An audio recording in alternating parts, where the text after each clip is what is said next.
Good morning. I'm Stan Gurka, the business ambassador this morning, and wishing you a great day. You might have seen our guest before. We're glad to welcome Amanda Smith with the Hamilton County Parks Department. Hi. This is a great time. Sorry. That's okay. I just want to say it's a great time of year. Everybody's out of school, so we want to find out from you what all we can do at the park.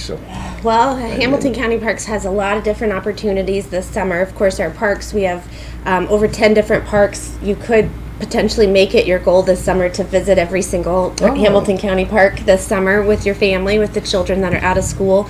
That would be a great goal. And we have several programs through the year that, or through the summer, that are also really great and something I can highlight. Cool Creek Park is located in the Carmel-Westfield area, and we start our campfire series every Wednesday night through the summer at 7 p.m. And there'll be presenters that come in and bring live animals. I have a turtle here today from Cool Creek, but they'll bring in a lot of different types of animals depending on the presenter. Those are great. They're great family opportunities. You can come one Wednesday, all the Wednesdays, or whenever you can. They're free. It's at the campfire ring, so it's outside. It tends to get pretty hot June and July when we're running them. The campfire adds some atmosphere, but it's a little bit warmer than it should be. But we roast marshmallows there at the end of the program, and we've had families that have come to this program for the about 24 years that we've been doing it. So it's a really great experience. Our concerts also start this Friday night, and so there'll be 5 concerts, 3 in June and I believe 2 in July. There's a fee to get into those. It's $5 per person. Kids 12 and under are free, and it's a really great opportunity to come out as well. And there's all kinds of programs. Our newsletter online is available online, but then also there's calendar portion to the online source. We'll have all kinds of programs. We're right in between our June and July newsletters, so we have a lot of programs on the website through June for sure, but then very soon we'll have a July installment as well. So you can look for that too. Okay, and that'll show up on the banner down on the bottom on your website. There's everything you need to know, and then any questions that you have, just give us a call and we can navigate you. Stratham Kotewi Park is a really wonderful place. I would recommend heading out to this summer. It's our largest park. It's 800 acres, actually a little bit over that. And it's our park. It's Hamilton County Park. There's over 9 miles of trails. It's great for bike riding. So if you really want to see the park and experience it, biking is really great out there. Certainly hiking, walking. Then there are, for years we've had equestrians. We've had people with horses that have come out to the park. Now we actually do have a facility where you can do a horse rental. So K Trails is there now, so you can go out and do a day ride with an expert and get to know a little bit more about horseback riding. Not only that, but there's our archery facility, which has been open for over a year now. And that's available. And then there's an aerial trails course, Kotewi Trails, that's also available for people to do zip lining and strength training, and it's there's a lot of different elements to that, but essentially it's a trail in the trees. And so those 3 things do require a charge. Most of our parks there is no charge to get in, but some of the amenities there's a charge for. So I would highly recommend looking into those activities too. So you can fly and see what a superhero feels like. Yeah, you're going to feel like a bird up there. You can ride a horse, you can ride a bike, you can hike. That sounds fantastic. It's a one-stop. And where is Kotewi Park? A lot of our listeners may have never even heard of it. Yeah, it's north of 32, so a lot of people don't get north of 32. It seems like in our county. So I'm happy to tell you where it is. It's straight. It's really very easy to find if you know where to go. Straight up 37, just north of Noblesville, about 6 miles north of 32, 38, and the 37 interchange there. But you go north, and about 6 miles, you'll see Strawtown Avenue is on your left-hand side. You'll take a left, and that will get you kind of to our Taylor Center and to another parking, like our trailheads are there. Just south of that, though, the park itself is so big. So if you're coming up 37 and you want to get to the adventure side and recreation side of the park, you would take Essig Avenue, which is just south of Strawtown Avenue, and turn left there, and you'll get to those other amenities that way. So now for those that live on the north side, I think you can get there by 19. You can, yeah. So you're going to hit Cicero, and then you'll come to that stoplight in Cicero, and you'll turn right at that point, and it's about 3 miles down the road. Okay. If you're coming up from the Carmel Westfield area, 31 will take you to 236th Street. There's a stoplight there. You turn right, and it's about 9.5 miles down the road. You'll Okay. find it. So it's pretty direct. I mean, it's just off the beaten trail, but you have to be willing to go a little bit further north. Yeah. So. Yeah, well, I've been there for bird watching, and Oh, good. there are sure a lot of birds, It's- and yeah. yeah. We're We'll be finding even excited. more, just even recently. So. I made a note to 10 parks, so that'll be my goal this year. Good, to good. See how many There's a lot some of we really can great visit. ones. I know I brought our grandchildren to the concerts, and it's just fantastic. They're there, they're playing frisbee, Oh, they're yeah. throwing beach balls, they're getting face painted, Yeah. popcorn, all that kind of good stuff. you Yeah, know? it's great. And we just sit and listen to music, Just, bring up yeah. a lawn chair, and you can Yeah. even bring your own snacks and beverages Yeah, absolutely. too, right? Yeah, absolutely. Yeah, for Yeah. $5. For $5. That's quite a Or deal. 10 if you're Yeah. bringing the wife. So yeah. Oh yeah, well that's probably a good idea. Yeah. Yeah. So very good. Yeah. Good. Yeah. A map on the screen of Oh, look at There's that. Stratham, yeah. So it's bordered by over 3 miles of the White River. Ecologically, that park is a jewel for central Indiana, probably even more broadly for the state. And we have the riparian or river habitat. We've restored over 400 acres of prairie on that property, which was historically there before European settlement. There's a wonderful wetland on the property, and then also the forested area. So we have 4 huge ecological systems there that, as a nature person at heart, that's, I think, our primary jewel with that park. And now we've added a lot more amenities to help people find it. A lot of people don't just want to go hiking. They want to go to a park and do something a little bit more than that. So there's a lot more that they can actually do now if that's what they're looking for. Well, that's pretty exciting. People map usually. link is on their website. Okay, there we yeah, go. our That's- website has it all, hopefully. Yeah. So you don't have to go all the way down to Brown County for No. some hiking and biking and Horseback riding. riding. That's fantastic. It's right here. It's a destination park for sure. So. Now you've mentioned, we know there are birds, we know there are horses. What are these little guys doing Well, here? there's always turtles. I'm going to get this one out so we can see him a little bit. Or she, actually. This is a female. But this is actually one of the animals that we have at Cool Creek Nature Center. This is one of our program animals. This is Nelson.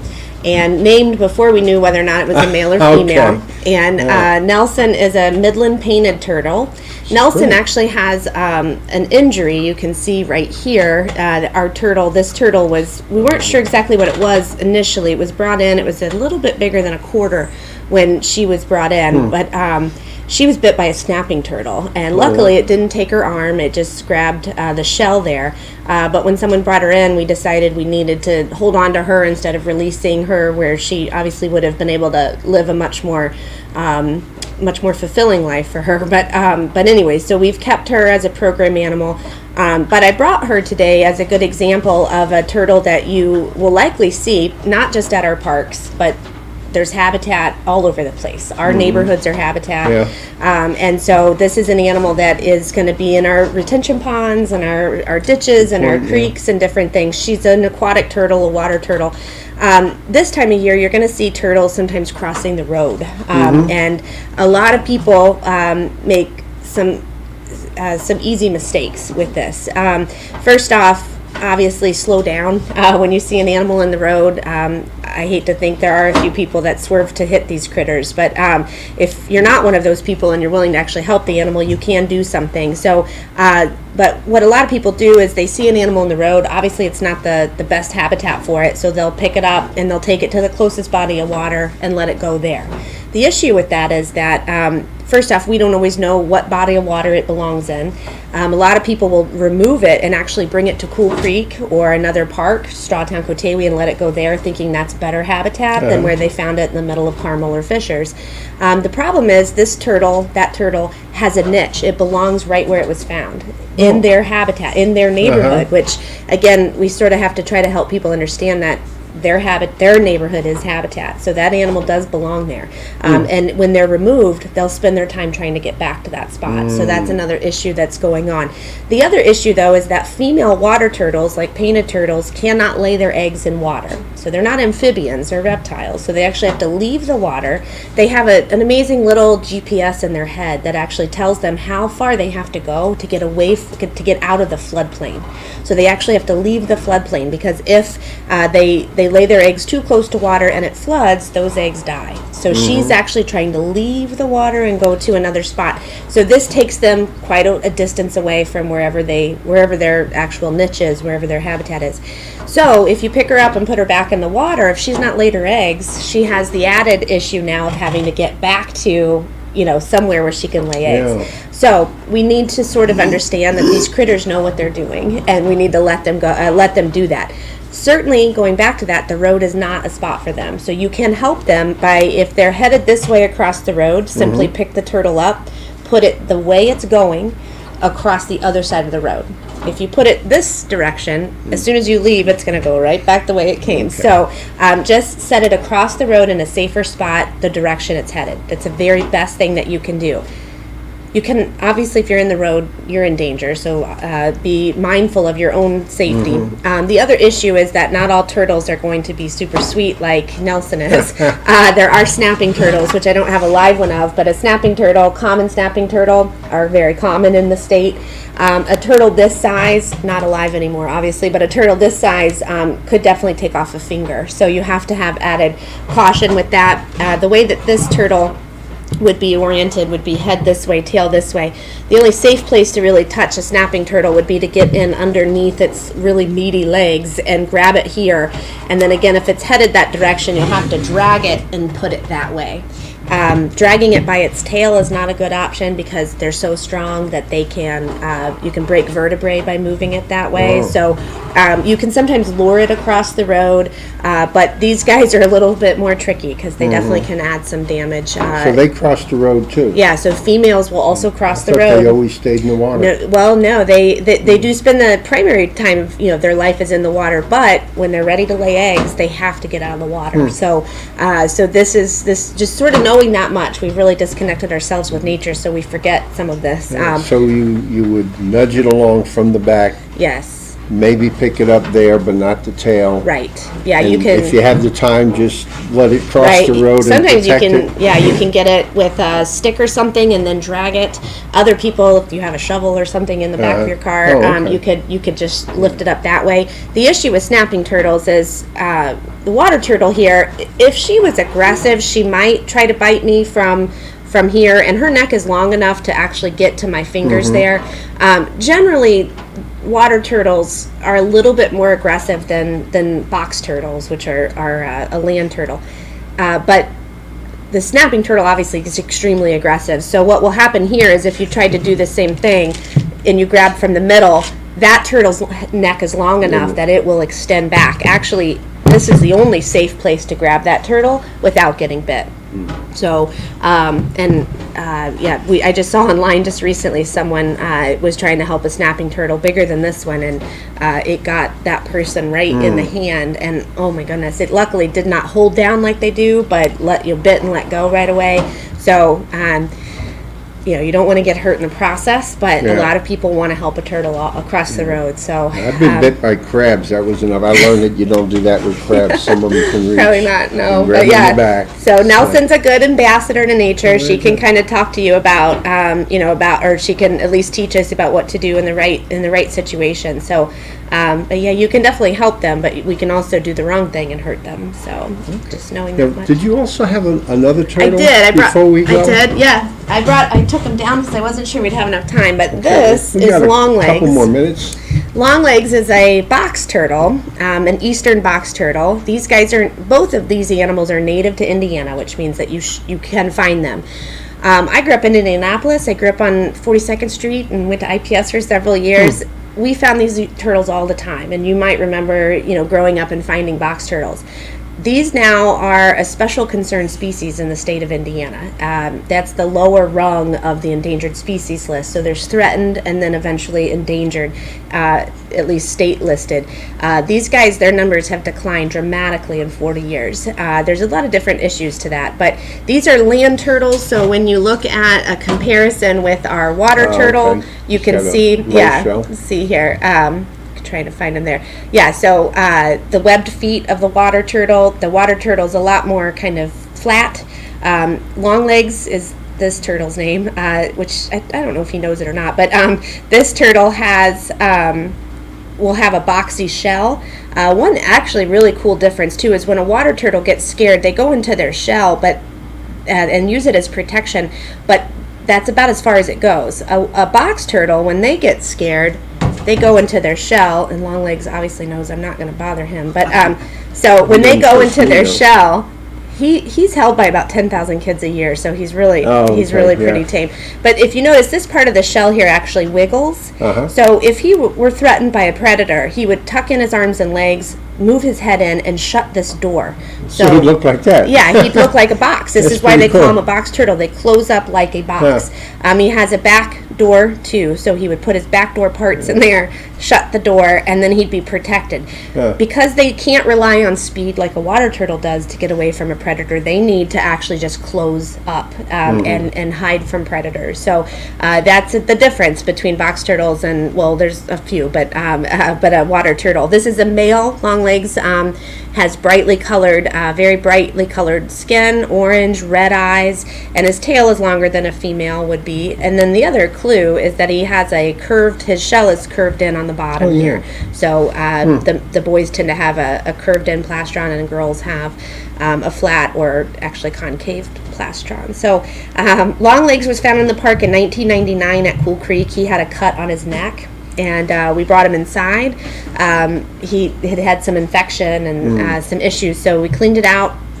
And we're not veterinarians, I will point out, but this was a mild issue. So took care of that, and then we ended up keeping Longlegs after that. I kind of wish we had not, and at that point we didn't realize their population was in decline, and it is now illegal to keep these guys as pets because of their decline. So that happened in 2005. So anyways, he's of prime age right now. I wish that he could get a girlfriend and live a life outside, but anyways, he is a great teacher. He's really great with people, and we're happy to have him, but I wish that he was out there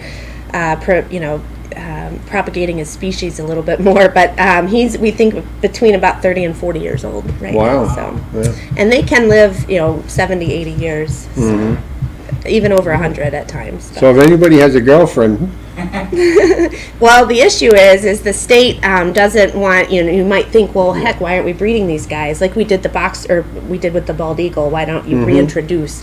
The DNR wants to keep a very close watch on that, because these critters, you could breed and then release diseased box turtles into the atmosphere, or into the environment. So now I do know of a place, I think in one of the DNR nature centers, where they have a male and they find a wild female, and they kind of set up a conjugal visit, if you will, for a couple days and then let her go.